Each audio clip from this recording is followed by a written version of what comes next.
Me llamo Bond. James Bond.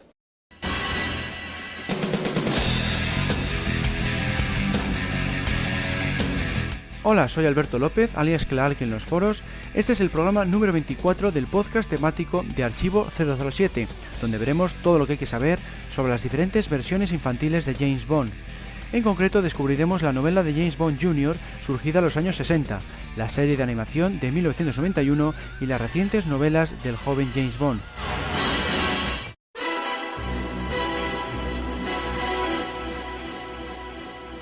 En 1967, Glidrop Productions, la editorial perteneciente a Ian Fleming Publications, la empresa poseedora de los derechos del personaje literario, licenció una novela protagonizada por James Bond Jr. Se titulaba 003 y medio, las aventuras de James Bond Jr. y estaba protagonizada por el sobrino de 007. De esta forma se contradecía lo explicado en las novelas de Fleming, ya que Bond era hijo único. Además, el sufijo junior se suele usar para los hijos, y en este caso nunca se había especificado que el espía hubiera tenido descendencia. Solo se hace una pequeña mención en la novela Solo se vive dos veces, donde se indicaba que se desconocía que así fuera. Se mantuvo entonces la explicación de que Bond había tenido un hermano de mismo nombre. De esta forma, el nombre James Bond Jr. tendría sentido, pero al mismo tiempo no sería lógico que los dos hermanos se llamaran igual. Otra mención al hijo de Bond tuvo lugar en el relato corto escrito por Raymond Benson titulado Blast from the Past. Apareció publicado en 3 números de la revista Playboy en 1997.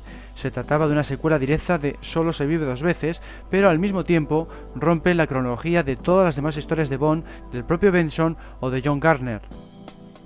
La historia de Blast from the Past comienza cuando Bond recibe un mensaje de quien afirma ser su hijo, James Suzuki.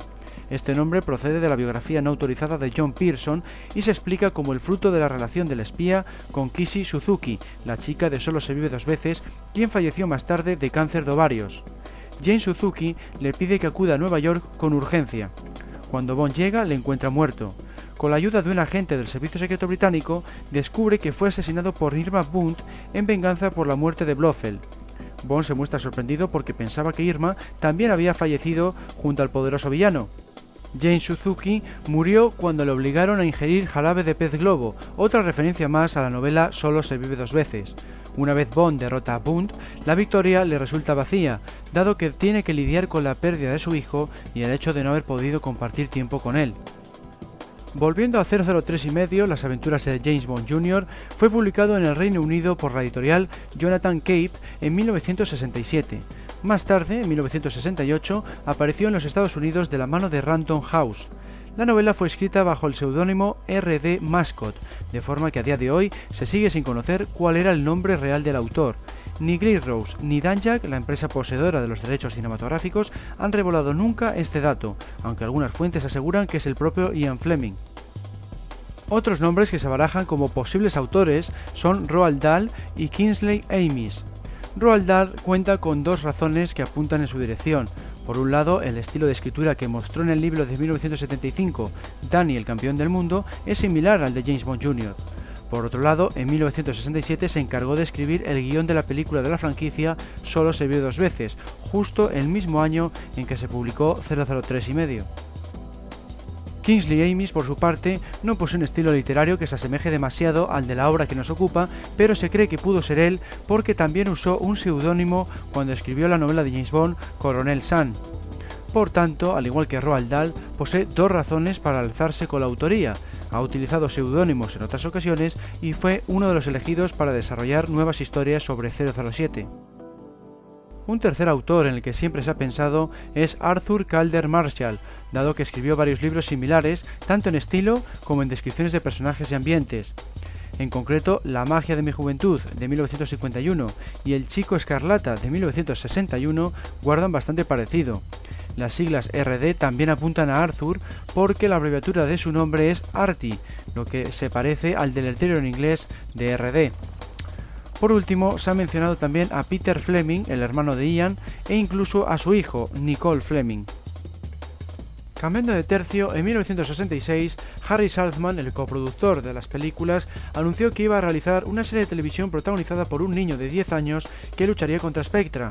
Iba a estar basado en 003 y medio, pero nunca se llevó a cabo. En su lugar se rodó Chitty Chitty Bang Bang, una película infantil basada en la única novela de Fleming que se alejaba del mundo de Bond. No obstante, guardaba con aquel alguna que otra semejanza, ya que varios de los actores procedían de la serie de filmes, como por ejemplo Gert Frobe alias Goldfinger o Desmond Llewellyn alias Q. Por otro lado, el equipo técnico era el mismo, incluyendo el mago de los efectos especiales John Stairs, y aparecía un coche lleno de gadgets. En cuanto a la trama de 003 y medio, da comienzo cuando el joven trata de descubrir a los ladrones de un banco en Hazeley Hill en compañía de su novia, Sheila Smith. La investigación les lleva de una pista a la siguiente hasta que James resulta herido. Es entonces cuando se ven obligados a compartir la información con el comandante de la policía. De esta forma será este y no la pareja quien se acredite el mérito de haber resuelto el caso, ya que además el gendarme amenaza a James en caso de que diga algo al respecto. 003 y medio, las aventuras de James Bond Jr., se considera un intento fallido de lanzar una línea de ficción orientada al público infantil de entre 8 y 14 años. Algo más de éxito tuvo la serie de animación surgida en 1991 con el mismo nombre, producida por Eon Productions y Danjaq, las empresas responsables de las películas. Tal es así que salieron al mercado novelizaciones, videojuegos y cómics basados en la misma, entre otros muchos productos. Vamos a conocer un poco más a fondo cómo era James Bond Jr., la serie de animación.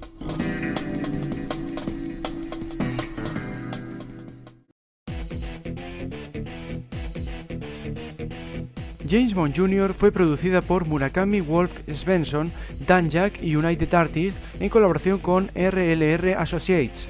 Fue creada a partir de la regularización del horario matutino de la televisión infantil. Así pues, a excepción del primer episodio que presentaba los personajes y la historia de fondo, cada aventura es completamente independiente y se pueden ver en cualquier orden. Esta serie americana fue distribuida por todo el mundo por Cluster Television y Camelot Entertainment Group en 1991 y más tarde por Sony Pictures Television International en 2006. Llegó a ser emitido en más de 100 canales, incluyendo aquí en España. Por otro lado, MGM y United Artists Home Entertainment se encargaron de lanzar algunos episodios en VHS, aunque solo en el Reino Unido y en Estados Unidos. Constó de 65 capítulos de media hora de duración, más del doble de episodios de los que se suelen desarrollar actualmente en las series de animación americanas. Luego surgieron un total de 7 cómics de Marvel con nuevas historias de similar estilo. Como no podía ser de otra forma, este James Bond no pedía martinis con vodka, ni andaba detrás de las chicas y ni siquiera tenía licencia para matar. Eso sí, manejaba un montón de gadgets y se enfrentaba a criminales del estilo a los que se habían visto en las películas. Es más, muchos hacían referencia directa a villanos existentes. Por ejemplo, había uno que recordaba claramente al Dr. No, y otro que tenía una dentadura metálica como Tiburón, el esbirro de la espía que mamó y Moonraker. Entre los nuevos criminales estaban Skull Cap, caracterizado por una carcasa metálica que recubría su cabeza, o el Dr. Denash, un científico loco con un extraño acento a medio camino entre el francés y el alemán. La premisa de la serie no consistía en ver a Bond empezando su carrera en el servicio secreto británico, sino asistiendo a un prestigioso colegio privado de primaria en compañía de familiares de otros personajes de los filmes. Aparece, por ejemplo, el nieto de Q, llamado IQ, que al igual que aquel es todo un experto de la electrónica y construye todo tipo de gadgets de alta tecnología. Por otro lado está Gordon Leiter, el hijo del agente de la CIA Felix Leiter, caracterizado por su afición al surf. Cuando no están ocupados en la escuela, la llamada Warfield Academy, se encargan de combatir a Scum, una organización malvada similar a Spectra. De hecho, sus siglas también tienen significado: saboteadores y criminales unidos para el caos. Otro aspecto que referencia a las películas es la frase eslogan del protagonista, ya que se presenta como Bond, James Bond Jr. En cuanto al lema de la serie, decía: el peligro acecha en cada sombra. Como sucede con la gran mayoría de las series de animación, la que nos ocupa supera ampliamente a los filmes en términos de fantasía, gadgets y científicos locos, al mismo tiempo que deja de lado la violencia y el sexo. Aún así, la producción fue sancionada por Danjaq y United Artists porque no estuvieron de acuerdo con algunas de las ideas mostradas. Y es que, aunque financiaron la serie, la parte creativa quedó sobre todo en manos de Murakami, la empresa encargada de llevar a cabo el proyecto. Quizá uno de los aspectos que disgustaron a los dirigentes de la franquicia fue el hecho de que 007 utilizara un skate y vistiera zapatillas de deporte. Además, las situaciones en las que se involucraba eran exageradas a más no poder. Lo mismo daba que fuera empujado sin paracaídas de un avión, que fuera atado a un misil nuclear en pleno lanzamiento. Siempre salía completamente ileso. Otro defecto residía en obviar la procedencia británica del personaje, al ubicarle en una escuela americana. Por otro lado, la calidad de los dibujos dejaba algo que desear. La animación era solo ligeramente superior a la de Speed Racer, algo que perjudicó a las secuencias de acción. Aunque el trabajo artístico era destacable, costaba apreciar las persecuciones de coches o las acrobacias aéreas. Los guiones tampoco eran nada del otro mundo, poseían tramas demasiado simples y enemigos más simpáticos que temibles, de modo que convertían a la serie en un producto enfocado solo hacia los más pequeños. Entre otras cosas, se echaban en falta las ironías y los dobles sentidos propios de las películas y de las novelas de Fleming. Al público joven y al adulto le hubiera gustado mucho más si se hubiera seguido la senda de Boris Badenov y Natasha Fatal, una popular serie de animación de los 60 protagonizada por esta pareja de espías. Su tono era mucho más adulto y sus misiones eran de lo más variadas, desde robar la fórmula secreta de un combustible para cohetes hasta eliminar las emisiones de televisión procedentes de los Estados Unidos. Todo ello con el objetivo de hacerse con el poder en su nación ficticia, Pensilvania. Volviendo a James Bond Jr., vamos a ver la traducción del tema de la intro de la serie antes de pasar a profundizar en sus personajes.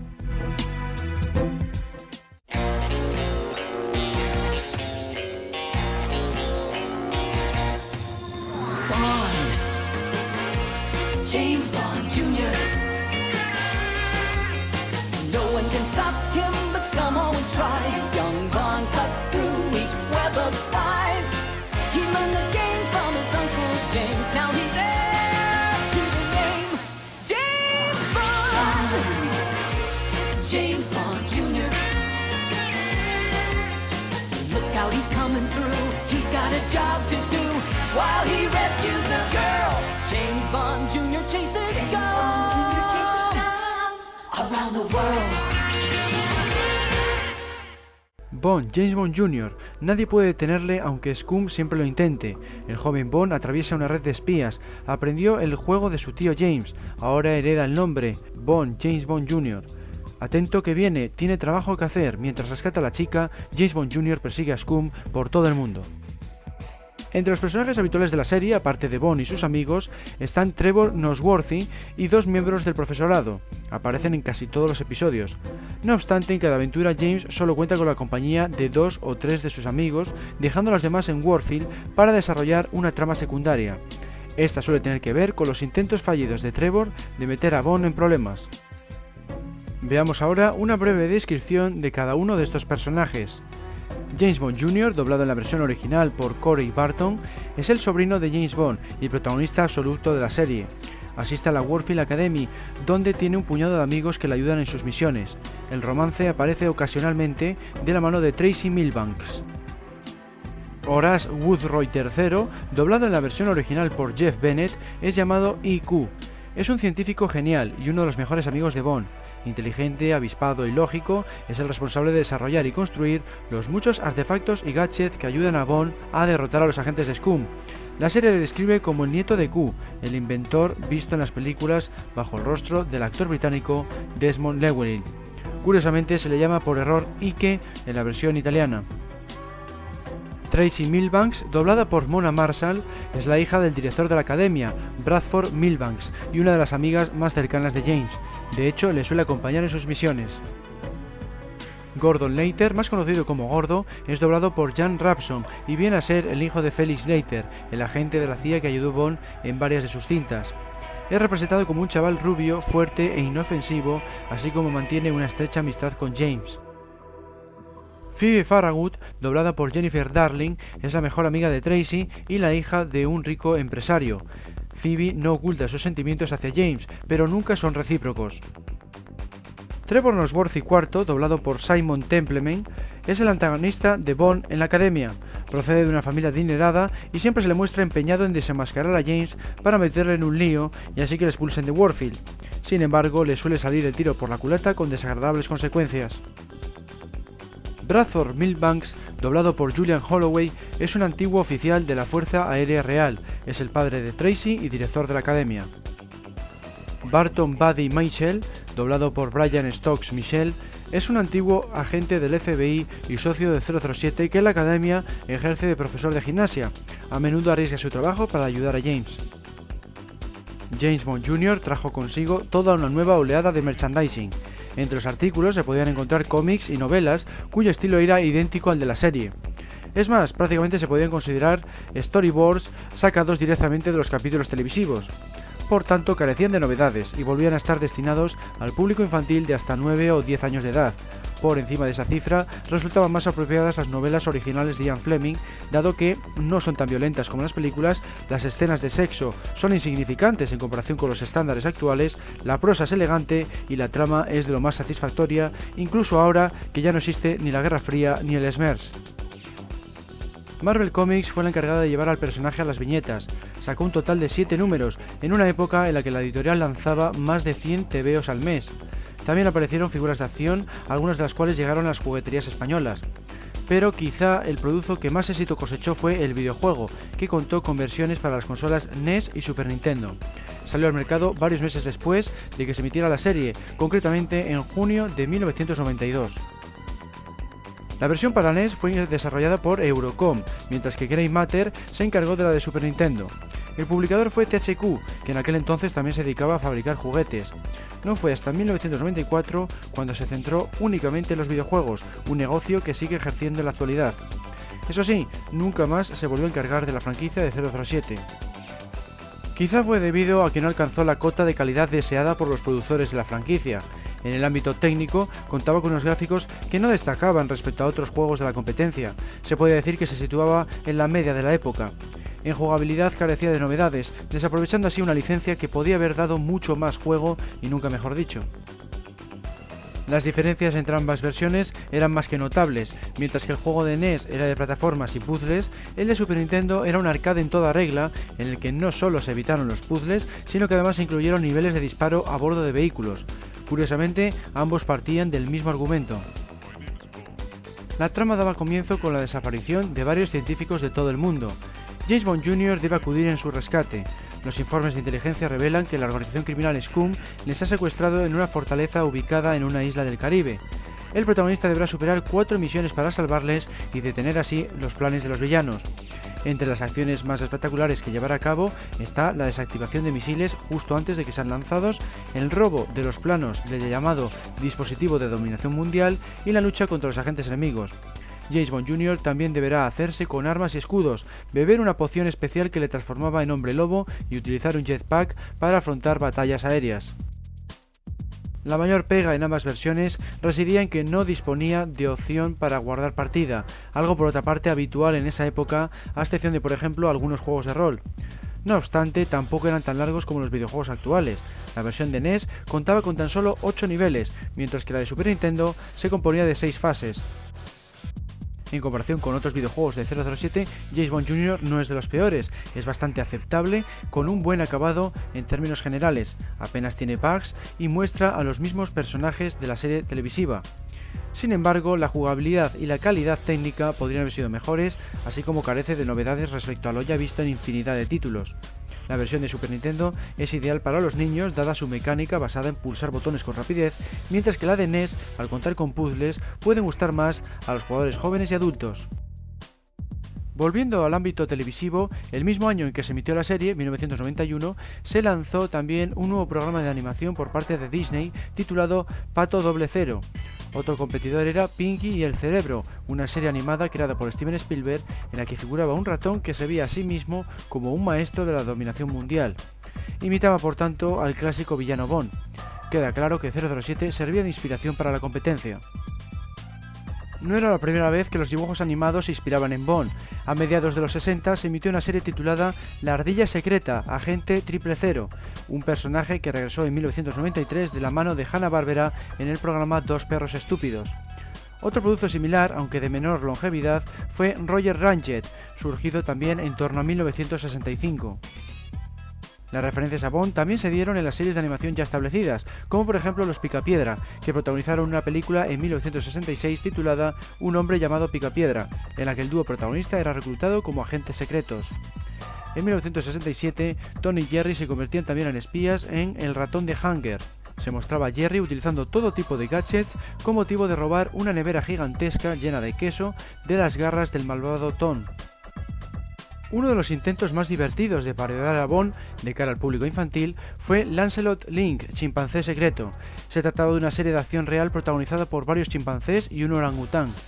Dado que empezó poco después del estreno de Al servicio secreto de su majestad, se dejó influir por esta entrega, al contar con varias secuencias de esquí y toboganes. No hay que olvidar, por supuesto, al Inspector Gadget, probablemente la serie de animación de estilo bondiano más exitosa de todos los tiempos. Surgida en los 80, contaba con un protagonista a medio camino entre Bond, el Inspector Clouseau y Maxwell Smart, el Agente 86. Destacaba por la gran cantidad de gadgets que llegaba a utilizar en cada episodio, la mayoría de los cuales estaban ocultos en su gabardina o en su sombrero. Por ejemplo, de este último sacaba hélices con las que podía volar. Además, el villano principal nunca mostraba su rostro y aparecía acariciando un gato blanco, una clara referencia a Blofeld, el archienemigo de 007. Volviendo a James Bond Jr., solo queda mencionar que se emitió en septiembre de 1991 con el objetivo claro de coincidir con el estreno de la película número 17 de la franquicia, pero como hemos visto en el podcast anterior, diversos problemas legales retrasaron el proyecto hasta 1995, fecha en que llegó a las pantallas de todo el mundo bajo el título GoldenEye y con un nuevo actor en el famoso papel, Pierce Brosnan, que venía a sustituir a Timothy Dalton. La serie concluyó en diciembre del mismo año y desde entonces no ha contado con más capítulos o más merchandising. A lo sumo ha sido emitida de nuevo por algunas cadenas, ni siquiera ha contado con versiones en DVD o Blu-ray. Pasamos ahora a las novelas del joven James Bond.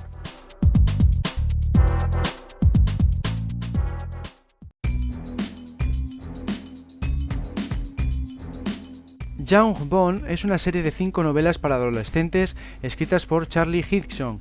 Muestra al personaje a la edad de 13 años, cuando asistía al Eton College en los años 30. Originalmente se planeó publicar solo 5 obras, sin embargo, después del lanzamiento de la quinta, se ha mencionado la posibilidad de desarrollar una segunda serie con un nuevo autor. Por otro lado, la idea inicial era fichar a varios escritores que fueran rotando, pero al final se descartó, de modo que ha sido el propio Higginson quien se ha encargado de las 5 historias. La versión inglesa de estas novelas fueron publicados por Puffin Books en el Reino Unido, mientras que la edición americana, la distribuida en Estados Unidos, se encargó Hyperion Books. Aquí en España solo apareció la primera entrega, Silverfin, bajo el sello de la editorial Planeta y el título Misión Silverfin, las aventuras del joven James Bond. A continuación vamos a ver una pequeña sinopsis de cada obra. Silverfin, aleta de plata, aparecido en 2005, describe a Bond llegando al Eton College con motivo de continuar su periodo académico, con el año 1933, por lo que tiene 13 años de edad. Allí conoce a un abusón americano y a su padre, un contratista de armas llamado Lord Randolph Ellebor. Durante las vacaciones de Navidad, la aventura de Bond continúa en las Highlands de Escocia. Formando equipo con Red Kelly, James finalmente llega a un castillo al lado de un lago y descubre un secreto letal. Blood Fever, la fiebre de la sangre, llegó a las librerías en 2006. Muestra a Bond regresando a Eton, donde ahora forma parte de un club llamado Sociedad Peligro. Cuando llegan las vacaciones de verano, Bond viaja a la isla italiana de Sardinia, donde queda con un primo mucho más mayor que él, llamado Víctor. Durante su estancia, James investiga a una sociedad secreta romana conocida como la Milenaria, cuyo plan, a lo largo de la historia, consiste en restaurar el Imperio Romano. Parece que Milenaria está aún activa y está liderada por el siniestro conde Hugo Carnifex. En 2007 apareció la tercera novela, Double or Die, Doble o Muere, cuya historia transcurre por completo en Inglaterra durante la época navideña. James se encuentra buscando a un profesor desaparecido en los rincones más lúgubres de Londres. El libro involucra a unos espías rusos en su intento de construir un ordenador primitivo. El título de la obra fue elegido por los fans a través de una encuesta online y se mantuvo en secreto hasta el día de la publicación. Hurricane Gold, Oro Huracanado, surgió en 2007 y está ambientada en México y en el Caribe. El argumento se centra en el intento de Bond de frustrar el robo de un equipo de delincuentes profesionales. Luego cuenta cómo les sigue por México hasta acabar en una isla caribeña llamada Lágrimas Negras. El libro contiene muchas referencias a la mitología maya y de hecho el final tiene que ver con ella. By Royal Command, por mandato real, es la quinta y última novela del joven James Bond aparecida hasta la fecha. Se distribuyó en las librerías del Reino Unido el 3 de septiembre de 2008. La historia describe a Bond dejando el Eton College debido a un incidente con una sirvienta, un hecho mencionado en la novela de Fleming Solo se vive dos veces. Esta obra se ambienta en varios países europeos, entre los que se incluye Austria, Inglaterra, Francia, Alemania y Suiza. La familia real y el servicio secreto británico también juegan un papel en la trama, revelando que el tutor de Bond es un espía británico. En esta novela, James Bond se enamora de su criada irlandesa, Roan. Desde la edición de la primera novela, el joven James Bond ha obtenido un gran éxito de ventas. Tal es así que ha fomentado la aparición de juegos y varias publicaciones. Vamos a ver algunas de estas últimas. Silverfin, la novela gráfica, apareció en el Reino Unido en 2008 bajo el sello de Puffin Books. Este título fue escrito por el propio Charlie Higson e ilustrado por el reconocido artista del cómic Kev Walker. Disney Publishing se encargó de lanzarlo en Estados Unidos en 2010 y en 2011 recibió el premio de la industria del cómic Will Eisner. The Young Bond Rough Guide to London es el título de la guía de viajes publicada en 2007. Se trata de un pequeño libreto de 64 páginas en las que se habla de las localizaciones aparecidas en la novela Doble o Muere. Danger Society de Young Bond Dossier viene a ser la guía completa y definitiva del mundo y las aventuras del joven Bond. Apareció en el mercado en 2009 e incluía un relato inédito titulado A Hard Man to Kill, escrito nuevamente por Charlie Higson. Esta historia, el relato corto más largo de James Bond aparecido hasta la fecha, se ubicaba entre las novelas Hurricane Gold y Viceroyal Command y mostraba a James regresando a Londres a bordo del transatlántico francés SS Colombi. Un pequeño fragmento de esta trama apareció en la edición en rústica de Viceroyal Command. En cuanto al merchandising relacionado con Young Bond, aparecieron dos videojuegos aparte de los libros citados. Con el lanzamiento de la novela Hurricane Gold, Tamba y Fleming Media se encargaron de lanzar el título Avenue of Death, que estaba basado en uno de los capítulos del libro. Por otro lado, Puffin Books editó un juego online de realidad alternativa. Se puso en marcha el 23 de agosto de 2008 y llevaba por título The Shadow War. El propio autor, Charlie Higson, fue el encargado de iniciar la primera misión durante su visita al Festival Internacional del Libro de Edimburgo. En el juego, participantes de todo el mundo debían usar tanto las novelas como Internet para completar las misiones e influenciar en el resultado de la partida. Higson también tomó parte del evento online en el que se daba por concluido el juego en directo. Tuvo lugar el 8 de octubre de ese mismo año, por lo que se mantuvo activo durante casi 2 meses. Volviendo a las novelas, antes del lanzamiento de Silverfin, la idea de una serie sobre el joven Bond no caló entre los fans partidarios del Bond literario más tradicional. Es más, algunos preveían un fracaso similar al que obtuvo 003 y medio, Las aventuras del joven James Bond Jr., que como hemos visto, solo llegó a contar con una única novela. Incluso John Gardner, el autor de 14 novelas y 2 novelizaciones de 007, afirmó que era un intento desesperado por captar nuevas audiencias y que los libros iban a seguir el mismo camino de las películas, es decir, el alejamiento del Bond que conocían los lectores. Higson, por su parte, afirmaba que había intentado ser fiel al trasfondo establecido por Ian Fleming, pero en buena parte contradijo a la popular biografía autorizada de 007 escrita por John Pearson, por lo que se puede considerar que no fue del todo sincero. Cuando Silverfin fue publicada en marzo de 2005, las críticas de la novela fueron buenas. Esto, sumado a una gran campaña de publicidad en el Reino Unido, elevó a Silverfin al puesto número 8 en la lista de libros infantiles más vendidos del país. En noviembre de 2005, Silverfin había alcanzado ya el 500.000 de copias vendidas en todo el mundo. Aquí en España, sin embargo, no debe contar con tan buena acogida, dado que la editorial Planeta no continuó sacando el resto de títulos. El 27 de enero de 2005, Puffin lanzó la web oficial de Joven Bond, www.youngbond.com. El sitio contenía descargas, juegos, imágenes del personaje creadas por Kev Walker y fragmentos de Silverfin. También disponía de un foro, actualmente cerrado, y un newsletter con las últimas noticias relacionadas con la serie. Al principio el diseño de la web se asemejaba a la habitación de Bond en Eton, pero en mayo de 2008 se le cambió la apariencia por una más contemporánea. El 23 de abril de 2005, Ian Fleming Publications lanzó la primera ilustración del joven James Bond de 13 años de edad. Fue dibujada nuevamente por Kev Walker, quien se encargó de las portadas americanas de Blood Fever y Double of Dark, además del cómic de Silverfin, como hemos visto. La segunda novela, Blood Fever, a pesar de que su lanzamiento se vio retrasado desde octubre de 2005 a enero de 2006, obtuvo un éxito aún mayor al situarse en el puesto número 1 de la lista infantil del Reino Unido y permanecer en esa posición durante ni más ni menos que 11 semanas consecutivas. Como habíamos mencionado, la tercera novela le debe su título a una votación realizada a través de la página web oficial. Némesis y la cifra del punto muerto eran las dos alternativas al finalmente escogido Doble o Muere.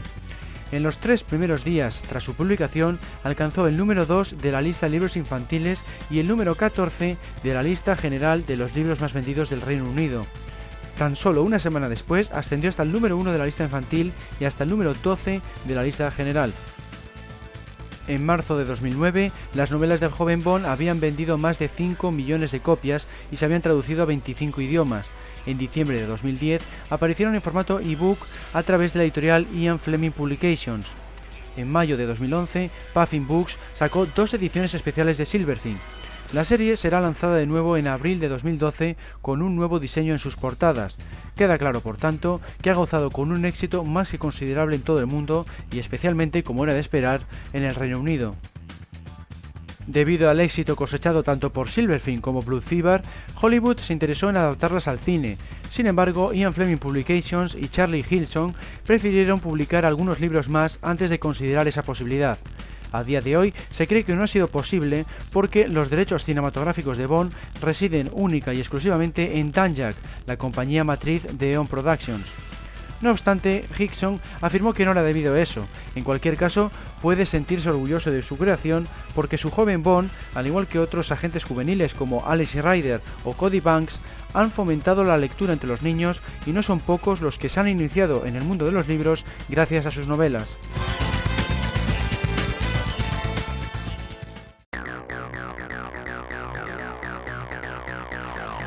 Espero que este programa os haya servido para saber un poco más sobre las versiones infantiles de James Bond.